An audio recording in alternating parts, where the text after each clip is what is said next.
na ang nagbabagang balita sa oras na ito. Patuloy po makaranas ng masungit na panahon ang mga probinsya sa Bicol, Southern Luzon at Central Luzon kasama na ang Metro Manila dahil sa bagyong Waning ayon sa Pag-asa. Ang mga ito ay nasa ilalim ngayon ng signal number 2 at number 1. Sa Albay, rumagasa na rin ang lahar mula sa dalisdis ng Bulkang Mayon. Sa ngayon, tinatayang nasa 50 kilometro hilagang silangan ng Daet, Camarines Norte ang sentro ng bagyong Waning. Patuloy itong kumikilos sa Kanluran, Hilagang Kanluran, direksyon sa bilis na 15 kilometro bawat oras.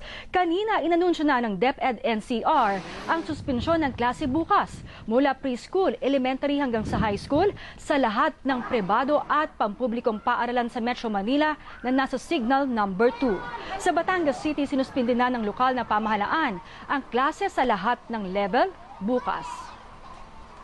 Maging una sa balita, i-text ang alert on sa 2366. At narito na ang mga balitang dapat tutukan sa bandila.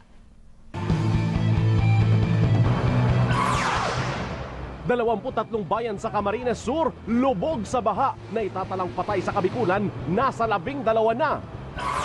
Preschool hanggang high school sa NCR, walang pasok bukas ayon sa DepEd. Kumpanya ng bus na nahulog mula sa Skyway, suspendido ng 30 araw. At Philippine Team Mascals, puspusa ng ensayo sa gitna ng ulan para makabawi sa laro kontra Kuwait sa Huwebes. Tutukan sa bandila.